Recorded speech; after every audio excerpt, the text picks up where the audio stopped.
Encuentro, enfoques y contrastes de ideas para la construcción de una ciudadanía informada, inclusiva, con justicia social y participación democrática. En Voz Alta.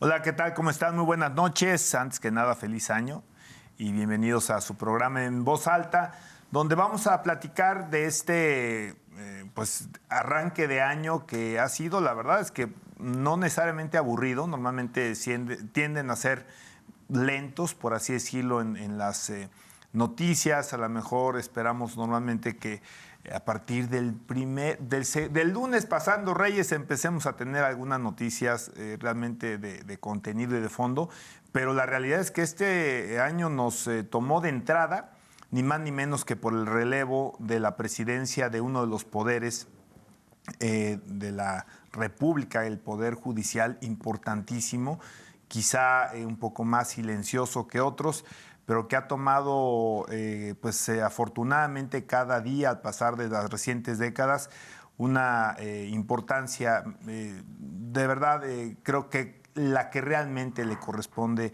a este Poder Judicial, el máximo tribunal de este país, y el Tribunal Constitucional, pues justamente que se encarga de velar que las leyes y actos pues se apeguen justamente a nuestra Constitución. Entonces, va a ser el tema que vamos a abordar hoy. Estaba el ministro Arturo Saldívar, quien presidía la Corte, que podemos decir que probablemente en la mayoría de las opiniones de los analistas políticos, pues habría tenido una cierta tendencia a hacer, acompañar algunos de los planteamientos que tienen que ver con el Ejecutivo, ¿no? Simplemente se cuestionaba si o cuál sería el perfil de la próxima o próximo presidente antes de saber realmente el género de quién llegaría a presidir la Suprema Corte de Justicia, y si habría de ser de alguna forma pegado a las políticas públicas, inclusive a las reformas que vinieran con consenso también del Ejecutivo y el Legislativo, la mayoría del Legislativo que coincide con el presidente de la República, y si finalmente sería el Poder Judicial un poder a partir de su presidencia que pudiera acompañar también este tipo de propuestas, este tipo de reformas que se pudieran todavía dar en estos años que quedan de la presidencia de la República, o un perfil que tuviera una posición distinta, jurisdiccionalmente autónoma de los temas políticos, en el mejor de los términos. Y bueno, pues finalmente creo que algunos estarán ya en conocimiento de que la presidencia recayó en la ministra Norma Piña, que es la primera mujer que preside justamente el Poder Judicial en México, y que ha habido, yo creo que un número interesante de interpretaciones al respecto de lo que sucedió y lo que viene, y además con un tema no menor, que es el antecedente de un plagio, al menos así pinta. La UNAM todavía no ha dado la última palabra, pero de una de las ministras que aspiraba a presidir este importantísimo poder, y que además se le veía también pues como una especie de alfil del presidente de la República, porque fue propuesta por él en este sexenio y porque pudiera tener también otro tipo de vínculos que, sin adelantar ninguna situación y juzgar por anticipado, se podría haber entendido que esto le generara algún tipo de compromiso o algún tipo de obligación. Entonces, pues el tema me parece de no menor fondo. Pasaba por la autonomía o no de la Suprema Corte de Justicia, esto en opinión de algunos analistas. Y bueno, para también escuchar la opinión de nuestros compañeros y amigos panelistas, Carlos Rentería, bienvenido como todos los jueves, Arturo Marcial Tocayo, pues también bienvenido. Gracias. Y bueno, pues nos arrancamos, Charlie, ¿cómo viste este arranque de año que quizá empezó con este escándalo de finales del año pasado, donde se involucraba a una ministra que se había postulado para ser considerada y presidir la Corte, y que de repente, truena la bomba y se empieza a dar todo este movimiento de jaloneos, de ataques también, de defensa, por cierto, un poquito mal estructurada. Pero bueno, ¿cómo viste este tema, Charlie? Pues un momento, regularmente estamos acostumbrados a que los finales de año, pues prácticamente como todo el mundo se va de vacaciones, la nota política muere después de que pasa el tema del presupuesto de egresos. O sea, después de que se termina de aprobar lo de los dineros y que empiezan las fiestas decembrinas, prácticamente se muere. Y entonces parecería que siempre es un asunto en donde no pasa nada, pero ahora lo poquito que pasó muy fuerte, porque como era la única nota, pues prácticamente tú veías, sobre todo el Twitter, que es el medio en donde se comunica el círculo rojo, donde se mandan mensajes, lleno de este asunto. Y este asunto tiene primero una connotación. Recordemos que el presidente de la República no quería que Saldívar se fuera. ¿Recuerdas aquella intentona de que se pudiera reelegir? Entonces, cuando una persona en el poder dice no quiero que se vaya fulanito de tal, de inicio está reconociendo que no hay un sustituto que pudiera ser mejor que la opción que está. Entonces, yo intentaría hacer esta primera reflexión. Por eso les digo que el presidente, en realidad, finta con la verdad, Charlie. O sea, es muy transparente. Me parece que fue muy transparente su intentona de que se quedara Saldívar y ha sido transparente en otro tipo de propuestas de personajes para llegar a ciertas posiciones. Y entonces dice, bueno, pues como no se pudo eso, que entiendo que Saldívar es queretano. Sí, claro. Es un ciudadano queretano. Nacimiento, si mal no entiendo. Y que ya había una serie de especulaciones, cuando inclusive empezó a tener un comportamiento muy raro en un presidente de la Corte, ¿no? O sea, estar en TikTok, mostrar cosas como sus aficiones por las mascotas y una serie de cosas que lo empezaron a mostrar como si quisiera ser candidato. La penalidad por arrojar los monitos del doctor Simi, ¿no? También estuvo entre los TikToks. Sí, claro. Entonces veíamos un presidente de la Corte comportándose de forma de que menos sospechosa, que ya no digamos rara, ¿no? Y luego vino este asunto del tema del plagio y todos los que hemos tenido la oportunidad de ser directores de tesis, pues es un tema delicado. Ser director de tesis no es algo que hagas a granel. O sea, tomas una o quizá una tesis cada 2 años, 2 tesis. Los que son maestros de tiempo completo tendrán otro tipo de carga. Los que hemos tenido otro tipo de contratación, pues realmente no te saturas con tesis, ¿no? Y entonces viene este asunto del plagio o del supuesto plagio, que más bien apunta, como ya en estos días lo acaba de determinar la universidad, al director de tesis o a la directora de tesis, ¿no? ¿En complicidad con quién? Pues con alguien, ¿no? Pues alguien, a mí me parecía más un director de tesis que vende tesis a alumnos pirateándose la tesis de otros alumnos, ¿no? Por la connotación de lo que tenía este caso, ¿no? Pero también ya sienta un precedente para que de aquí en adelante, cuando uno aspire a ciertas posiciones, pues va a tener que revisar, pero cada vez más en el pasado, Arturo. Tu pasado. Sí, yo les diría felices tesis, ¿no? O sea, hay que revisar las tesis de todos cuando ya uno aspire a algo. Ya va a ser un documento obligado hasta revisar tu tesis, que no se te haya ido, como en el caso del presidente Peña, que lo crucificaron por un par de párrafos, güey, que se olvidan citar, que es muy común. Es muy común cuando yo he revisado tesis, no hay una intencionalidad del plagio, porque no ganas nada. O sea, ¿qué más te da? Pues finalmente es algo que no estás haciendo un concurso de popularidad o de que sea algo de originalidad. ¿Sí? Entonces, ¿qué más da? Entonces, la mayoría de las cosas que yo he visto cuando vienen párrafos así, que uno los mete en estos software antiplagio, son situaciones poco, o no que estén malintencionadas, ¿no?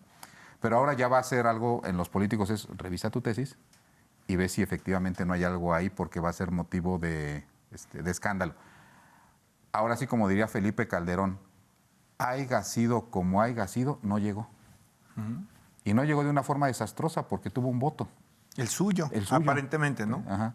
Yo esperaría que haya sido el suyo, ¿no? Sí. O sea, yo no espero que el presidente de la República haya metido su voto en la urna donde se eligió.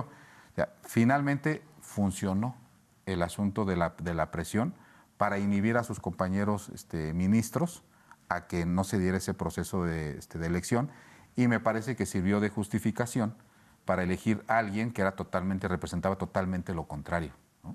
Es decir, creo que el propio presidente a lo mejor no tenía el plan B, ¿no? O el C, porque el primero era Saldívar, el B, la ministra Esquivel. La ministra Esquivel, y no había un plan C, de tal forma que parece ser que el balón se fue al otro lado de la cancha, ¿no? Alguien que había votado prácticamente todos los proyectos de la 4T en contra, ¿no?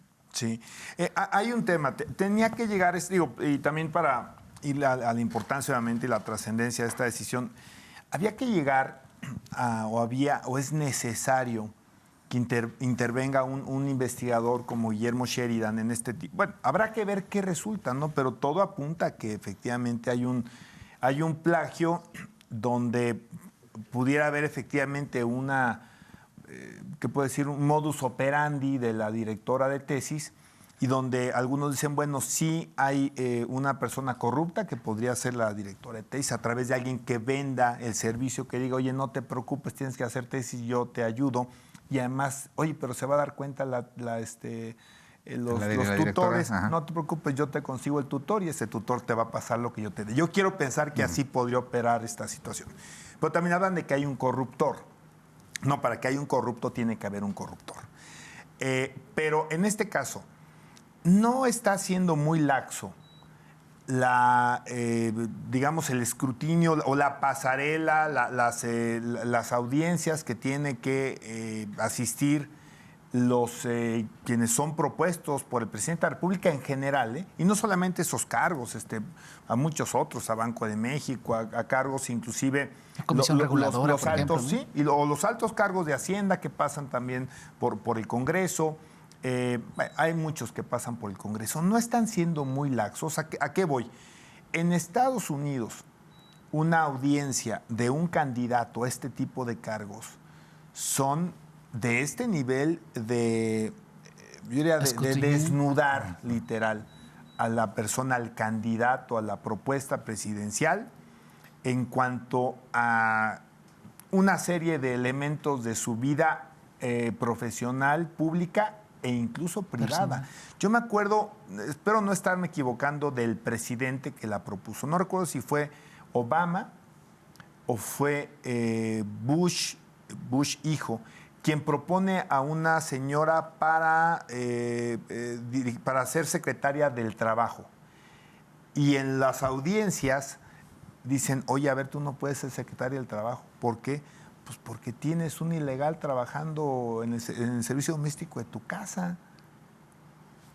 ¡Pum! Se cae la propuesta presidencial para secretaria del Trabajo, ¿no? Entonces, ¿qué está pasando? ¿Por qué son laxos, tocayo, estas pasarelas, ¿no? ¿O cómo ves tú? Sí, yo creo que lo que estamos atestiguando digamos, del proceso por el cual llegan a ser electos y propuestos, desde luego, primero por el presidente y luego electos por el Senado en este caso, o la Cámara de Diputados, depende del organismo, pues bueno, creo que este proceso está siendo como muy a la tradicional estilo de la cultura política de los mexicanos y las mexicanas, ¿no? Me parece que a esos niveles de responsabilidad, el Estado, y en este caso la élite política, tendría que ser mucho más, digamos, riguroso en cuanto a la elección de perfiles.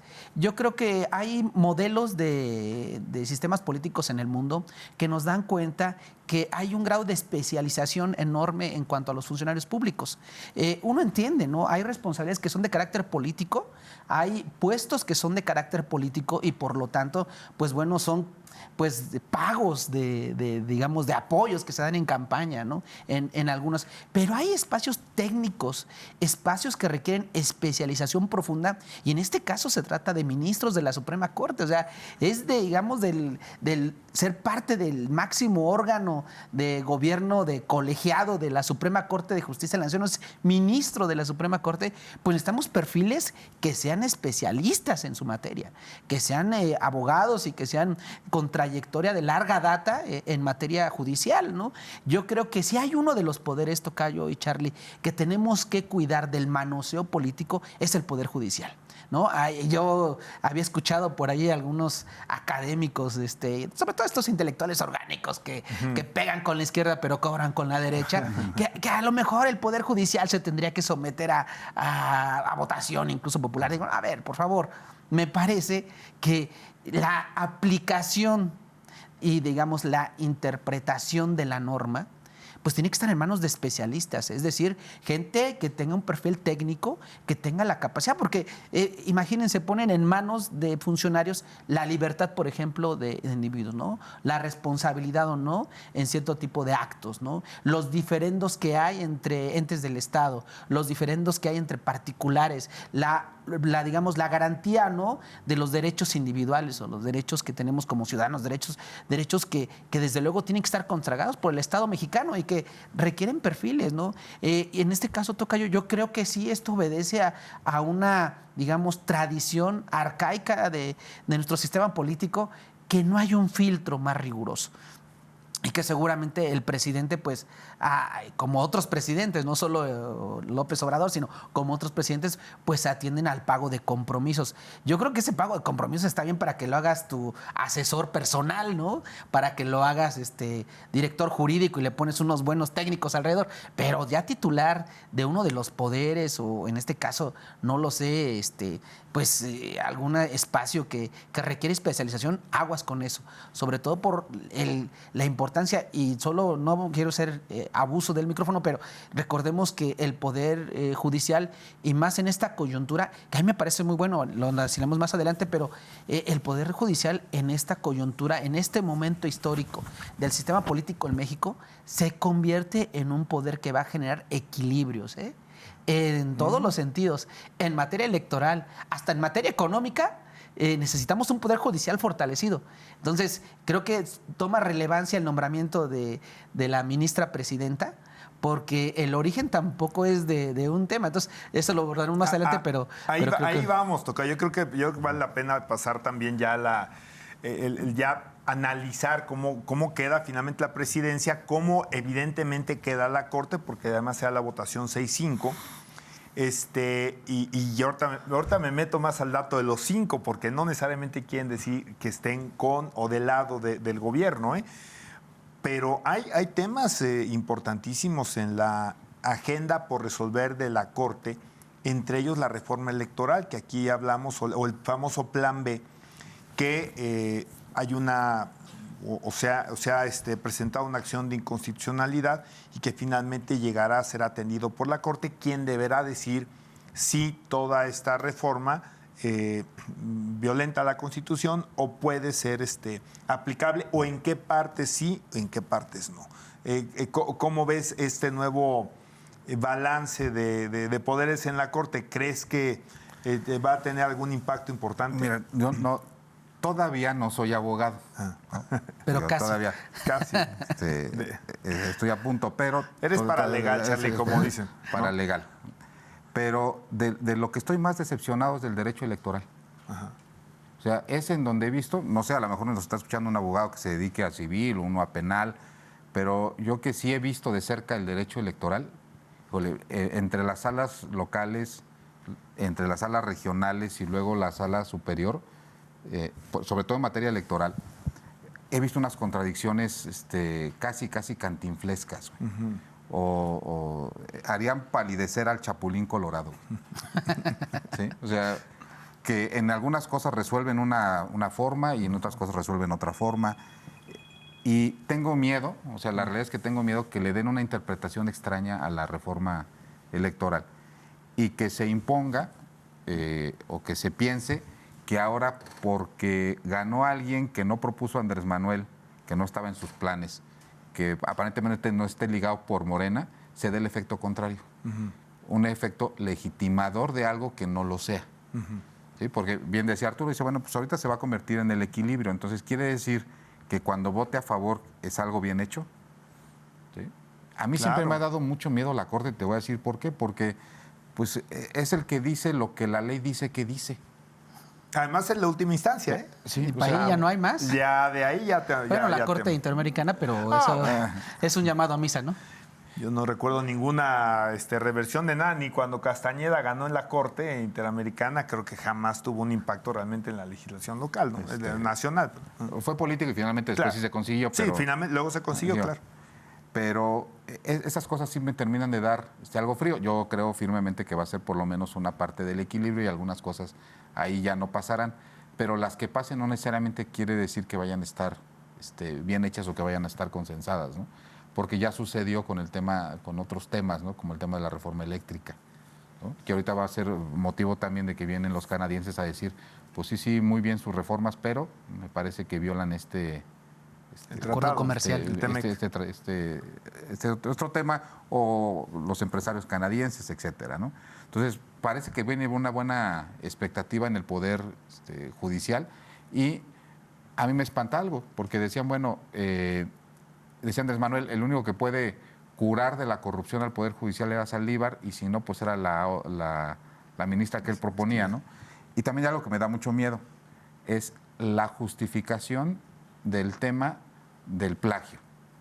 O sea, parecería ser que no pasó nada, porque no ha pasado nada, ¿eh? O sea, simplemente no se le cumplió el sueño, pero fue propuesta, fue sujeta de ser votada y no alcanzó los votos. O sea, fue una resolución más o menos política, ¿no? Y siempre recurrimos también a los ejemplos de Estados Unidos, ¿no? Dice, bueno, ahí si a alguien lo detectan con un asunto de plagio, lo crucifican. Pero tenemos como culturas justificaciones diferentes. Por ejemplo, en Estados Unidos es muy común que digan, oye, yo de joven consumí drogas. No, aquí consumiste drogas de joven y te linchan. Y te linchan. Sí, o sea, ahí sí. Se linchaban, ¿no? Yo creo que ya... O sea, cada sociedad No, en tiene nuestras generaciones todavía siguen generaciones. linchando, ¿no? tiene sus justificaciones. Yo no he encontrado un político que diga, fíjate que sí me echaba un churrito. O le quemaba las patitas a Satanás, o me Bueno, ponía no, sí, casquita como del diablo, no, ¿no? está la senadora, bueno, ya no es senadora de Jesusa, ¿no? Que inclusive la había mandado para nueva embajadora. Jesusa, entiendo que abiertamente no solamente es una promotora, yo también, del tema de la legalización de la marihuana, pero sí entiendo que es inclusive quien ha incitado a fumar en términos de la libertad, Claro, que ya se goza constitucionalmente de hacerlo, ¿no? Sí, mi punto es que como que cada cultura tiene sus justificaciones. Acá yo leía en redes sociales, oye, ¿quién resistiría un cañonazo de decir, te hago tu tesis, o tu tesis es con el servicio premium, ¿no? Que incluye, Para que te titules de incluye doctor. tesis, incluye sinodales, incluye director, incluye todo, y te titulas, ¿no? En 1985, Sí. cuando el tema del plagio ni siquiera era un asunto tan fácil de conseguir. Y Necesitarías, titularse de doctor o de maestro, de licenciado, era difícil, ¿no? pero este es de licenciatura. Sí.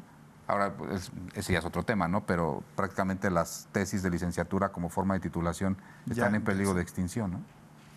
Ahora, ese tema no termina, todavía no termina.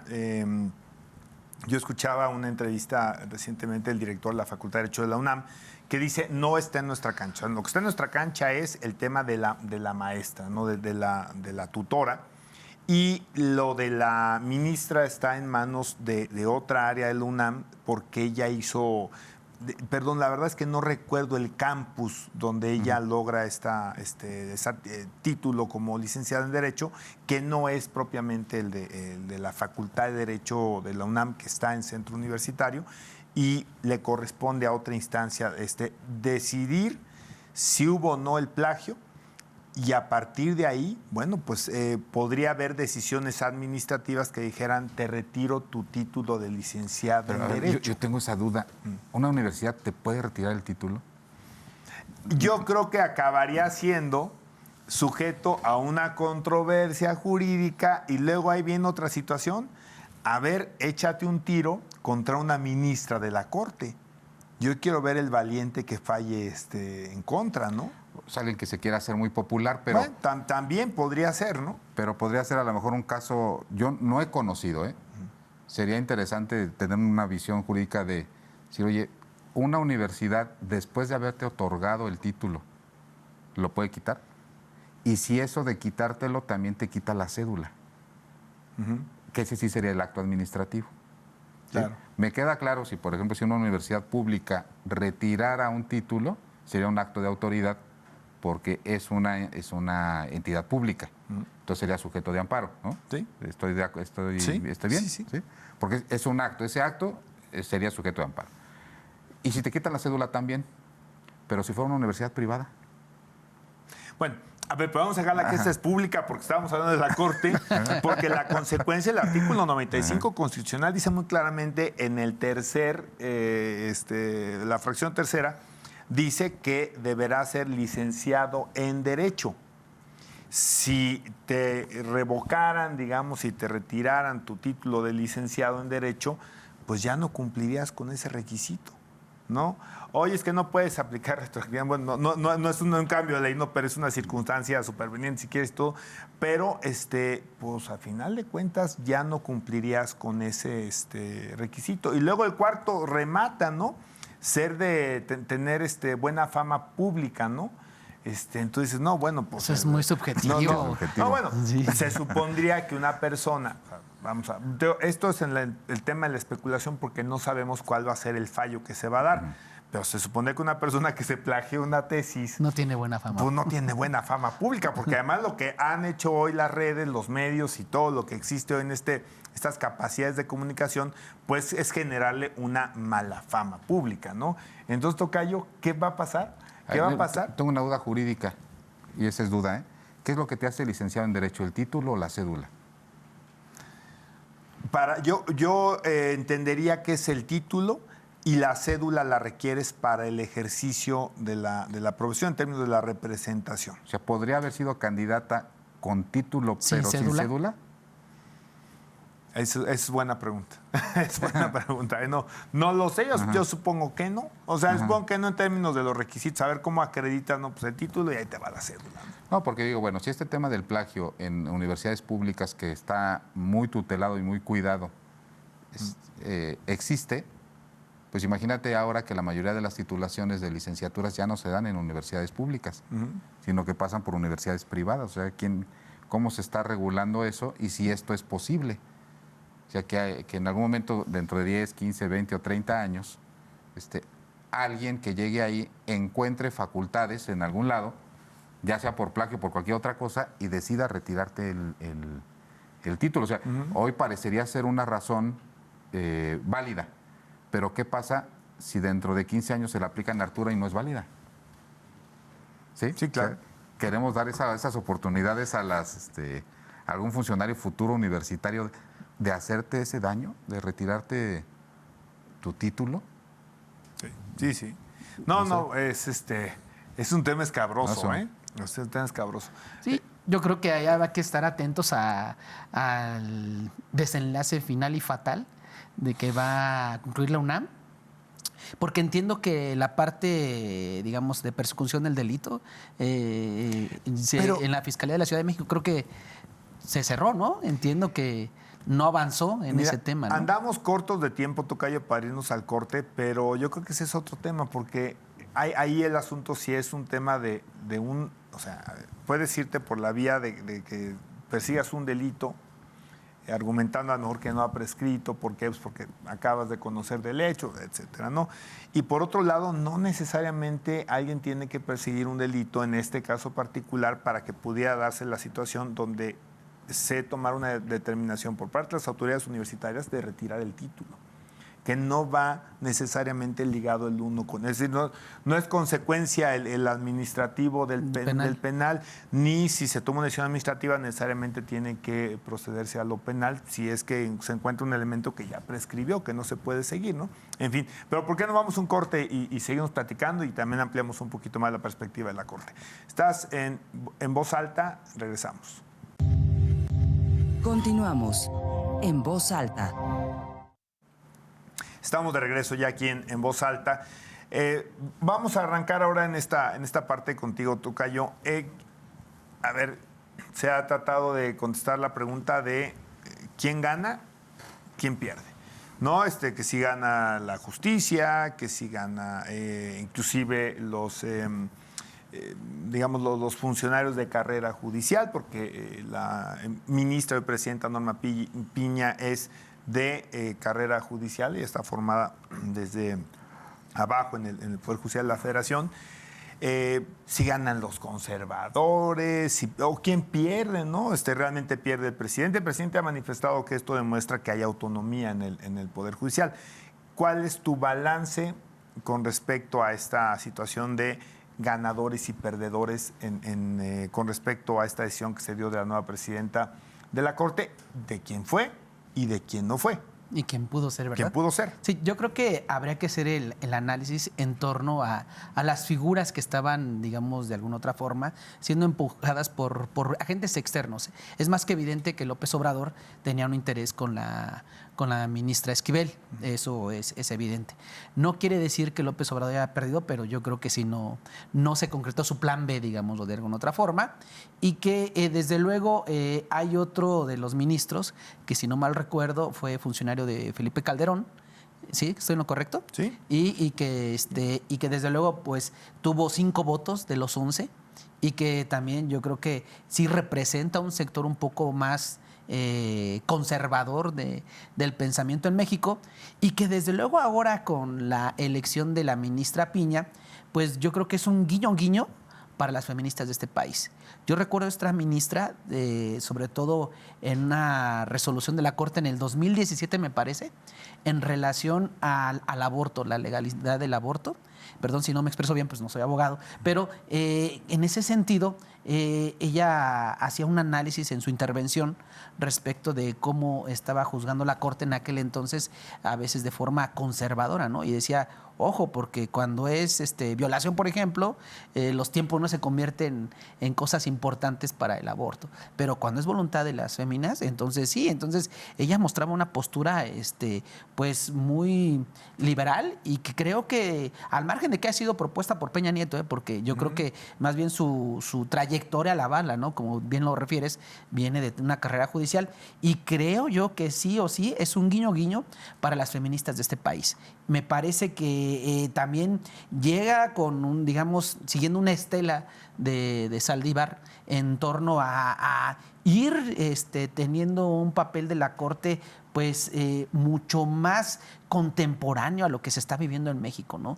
Y yo creo que va en esta oleada que hay en América Latina también. ¿Más liberal, tocayo? Sí, yo la siento así, tocayo. Yo también. Charlie. O sea, más liberal, y que creo que se está acomodando a los nuevos vaivenes de la sociedad latinoamericana. Entonces, y recordemos que México juega un papel importantísimo de referente para Latinoamérica, y las decisiones de la Corte que van en ese sentido más liberales, me parece que va a ir acomodándose por allá. Yo diría, ¿quién gana? Gana, yo creo que sí, el Poder Judicial, y perdón que lo diga así, yo veo una funcionaria de talante muy, muy bien, y que desde luego con argumento muy, muy científico, muy académico y muy judicial, o sea, apegada al derecho, un perfil técnico, y que desde luego en la parte ideológica yo la veo mucho más liberal, y me parece que eso es lo que hace falta a este país, ¿no? Liberarnos de muchos tabús que han causado lastres enormes. Entonces, yo creo que ese es el balance, digamos, de manera provisional, ¿no? Habrá que ver cómo se comporta. Son 4 años. Recuerden que en diciembre empezó este proceso. Entiendo que la norma establece que en diciembre quien dice quiero, iban 5, ¿no?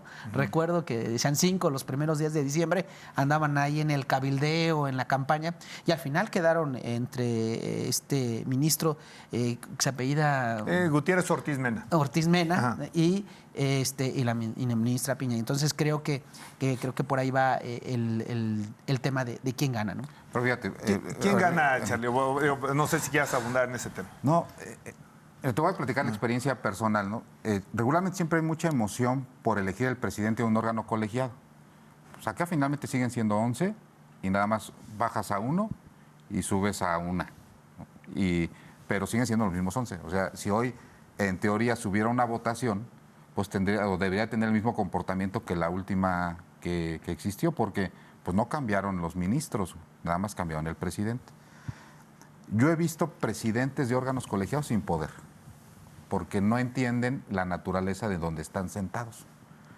Ha pasado aquí en la legislatura del Estado, seguramente sigue sucediendo, que el presidente de la mesa directiva no decide los incentivos.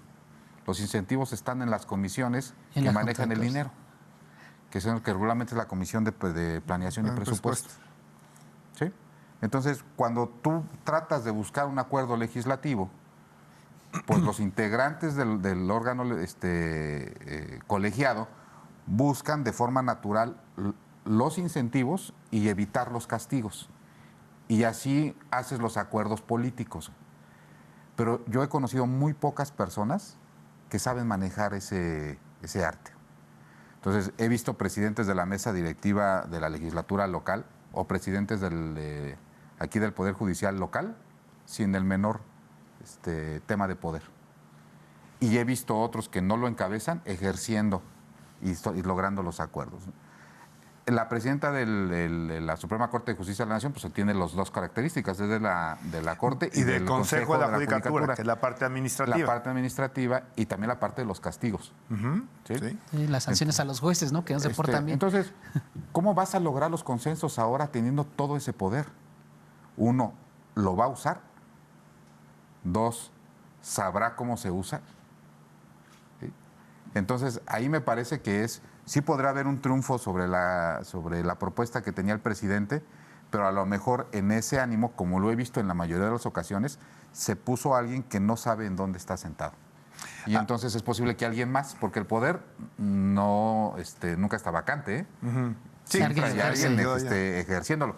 Esa es la duda que tengo. O sea, tu planteamiento sería que la hoy ministra presidenta podría tener un gran conocimiento jurídico de la parte del que tiene que ver más con las sentencias, con el fondo, a final de cuentas, de fallar como tribunal, pero que al momento de hacer política, porque también se hace política, o al momento de poder jalar estos hilos que te generan poder ya como presidenta, no tendría necesariamente esa habilidad, ¿no? Que podría tener una, pero no necesariamente la otra. Por ejemplo, que llegue algún asunto progresista a la Corte, de los que están pendientes.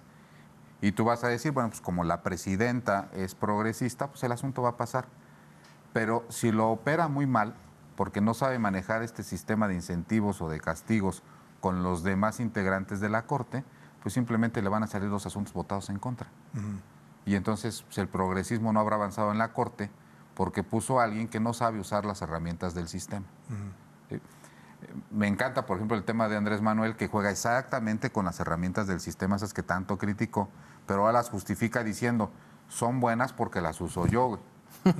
¿Sí? Y el fin para el que las uso Es bueno. ¿Quién dice? Yo. Entonces, entonces todo es bueno, ¿no?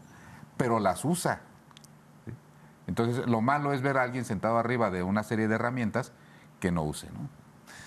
No estoy seguro que no las vas a saber usar, pero ojalá que nos dé una sorpresa. No sé si una sorpresa, pero una demostración clara. Y yo pensaría que tiene herramientas bien poderosas, digo, además de obviamente la parte administrativa, pues lo que es el turno de los asuntos, el trámite, la agenda, no es decir, en qué momento los subes o los dejas con un auténtico veto que se llamaba de bolsillo, es decir, metes el asunto al cajón o a la congeladora y ahí se queda un rato, ¿eh?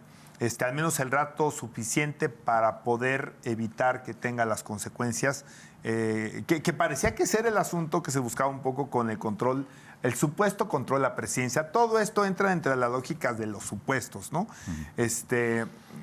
Donde diría, bueno, podría evitarse que ciertos asuntos se subieran y se fallaran ante la obviedad de que son inconstitucionales, pero simplemente que los dejaras ahí y no los tocaras hasta que fuera ya poco útil para tus adversarios, ¿no? Que esa era la lógica, pero bueno, veremos cómo opera esta situación, ¿no? Ahora, otro tema, la Corte se está volviendo de alguna forma, bueno, que lo platicamos, pero ¿es un órgano también político o solo jurisdiccional?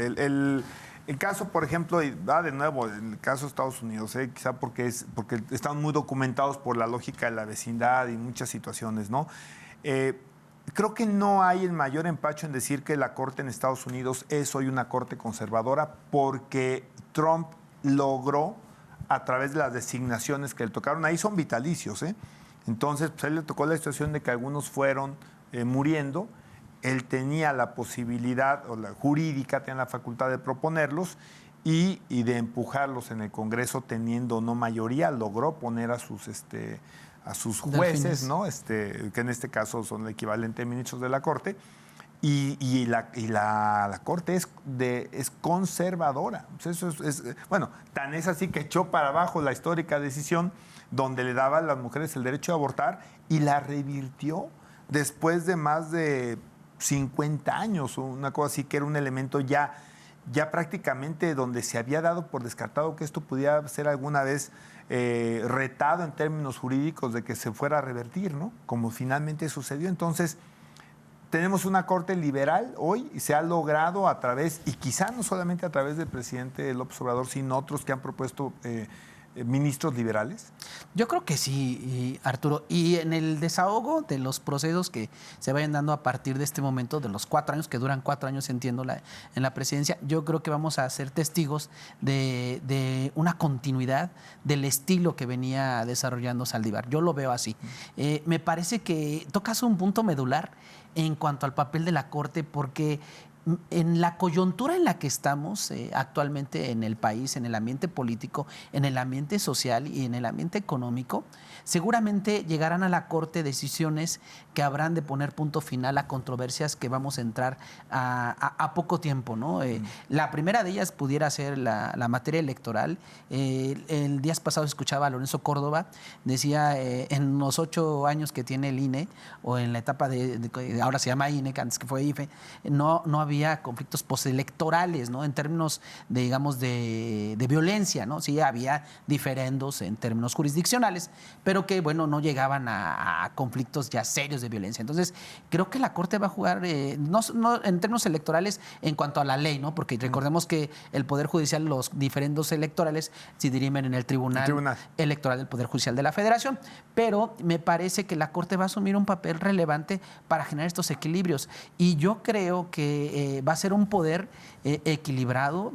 Habrá que ver ahí, desmenuzar la filia interna de cada uno de los ministros en relación a la 4T, por ejemplo, pero imaginemos un escenario que a lo mejor no va a pasar, pero que se desmorona la 4T, o en este caso Morena, ¿no? Que es poco probable, pero que supongamos que Monreal llegue a cobrar facturas que le deben muchos diputados federales, y de la nada 50 diputados federales se salgan de Morena.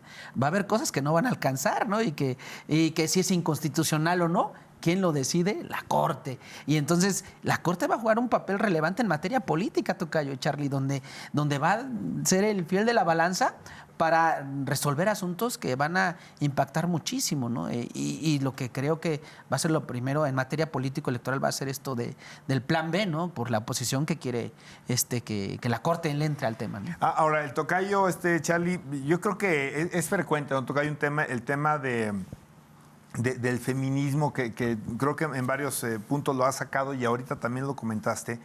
Este asunto que sea la primera presidenta mujer de la Suprema Corte de Justicia en México, pero yo vi alguna crítica más que vi, la escuché en una mesa, además, entre amigos, ¿no? Donde se hablaba, por ejemplo, de un presidente misógeno.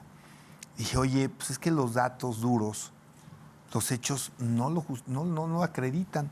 A ver, oye, contra su voluntad dirán algunos, pero si no, también iba a ser mujer, ¿no? Iba a ser la ministra Esquivel, que era aparentemente la apuesta que podía haber desde Palacio Nacional. La presidenta del INEGI es mujer. Banco de México tiene por primera vez una presidenta mujer. Y si quieres, por ahí le seguí. Bueno, ya el Senado tuvo 2 presidentas mujeres, Olga Sánchez Cordero y Mónica, se me olvida el apellido de la senadora que también fue mujer. En fin, presidenta mujer, perdón. Entonces, y creo que se están escapando algunos otros cargos de gran relevancia donde han llegado mujeres. ¿Cómo lo crees que el presidente esté tratando de revertir también esta situación donde predomina o donde están rompiendo estos mitos de que no podían llegar mujeres a estos cargos? Fíjate que yo ya no lo veo. Ya no veo a alguien que te enfrentes a una decisión de las muchas que inclusive he presenciado y que digas, fíjate que va a ser fulanito porque es varón.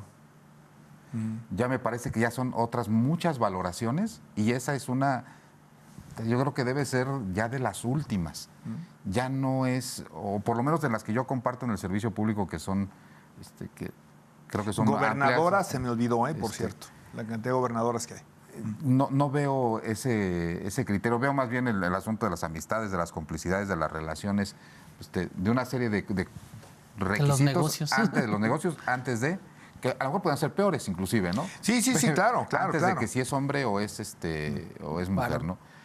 Yo creo que Andrés Manuel es un gran encantador hay muchas mujeres, muchas de ellas capaces, la mayoría de ellas capaces en su movimiento, y me parece que les ha pagado bien. Entonces, regularmente tiene cartas femeninas para poner en diferentes posiciones. Ya su desempeño ya la valorará la historia, ¿no? Lo que sí puedo decir, por ejemplo, del tema de la Corte, en temas progresistas que tienen que ver con mujeres, no ha sido tan progresista. Más bien como que avala ya los cambios que la sociedad ya adoptó. ¿Sí? Sí, llevas razón. No es el viene de no la es el Corte, impulsor. sino No de la impulsa. sociedad. Sí, Lo llevas razón. regulariza. Sí, ¿no? sí, sí. Por ejemplo, el tema que fue la posibilidad de que dos personas del mismo sexo se pudieran contraer matrimonio, pues hubo una serie de amparos y una serie de movimientos y después la Corte dijo sí, en vez de ser la propulsora de un cambio. ¿Sí? Entonces parecería, digo, yo me quiero imaginar cuando quieren tomar una decisión de esa naturaleza, que primero mandan a hacer una encuesta y cuando dicen ya más del 55% de la gente dice que sí, entonces la Corte lo regulariza. Porque usted tiene el tema de las drogas, tiene un montón de temas progresistas que no han salido, ¿eh? Y no han salido, y si fuera realmente progresista la Corte, diría, oye, hay un 20% de los mexicanos que lo acepta, pero yo creo que es lo correcto, pues vamos para adelante. Pero Charlie, ¿a poco tú consideras que la sociedad mexicana en su mayoría ya es progresista? Yo creo que en algunos temas, por ejemplo, en ese tema del matrimonio entre personas del mismo sexo, yo creo que ya estaba muy rebasado el aceptarlo. Sí, el aborto igual. Yo la verdad veo que todavía las y los mexicanos, algunos, no me incluyo, pero sí son muy conservadores, ¿eh? O sea, sobre todo en la cuestión de género, en la cuestión de yo casi te apuesto que preferencia. en las encuestas es diferente.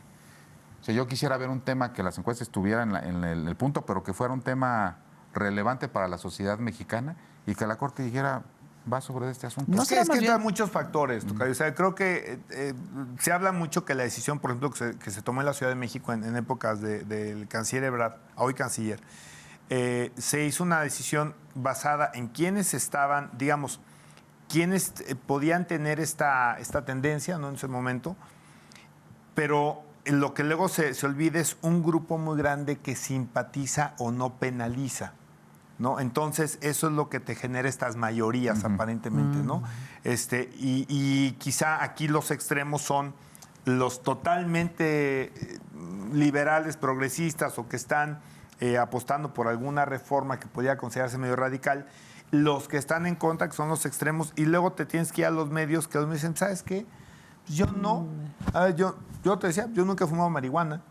Sin embargo, estoy a favor de la legalización de la Pero si lo marihuana y quieren hacerlo. no yo condenaría, penalizaría a una persona que fumara por consumo personal, ¿no? Entonces, entran estos personajes, estos electores, porque al final también lo tienes que ver en términos de cuestiones políticas, donde dicen, no tengo bronca. Y entonces se suman a los que le están proponiendo, ¿no? Y como dice Charlie, bueno, pues a lo mejor la Corte también, que en su papel, que es de recibir, no de actuar. Hay que recordar que la Corte finalmente no es alguien que De forma que oficiosa. actúa, No. sino que le llegan los Y ya para asuntos, ¿no? Es más, un resolver la poquito más última. pasivo. Pero bueno, en fin, muy interesante creo que este tema. Ya nos llegó la hora. La hora final. Nos despedimos y nos vemos el próximo jueves aquí en su programa En Voz Alta para platicar de algún otro tema de coyuntura que vaya saliendo en este año que arrancó movido. Muchas gracias. Buenas noches. Buenas noches.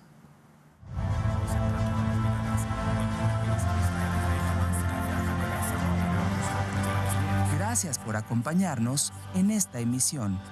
Esto fue En Voz Alta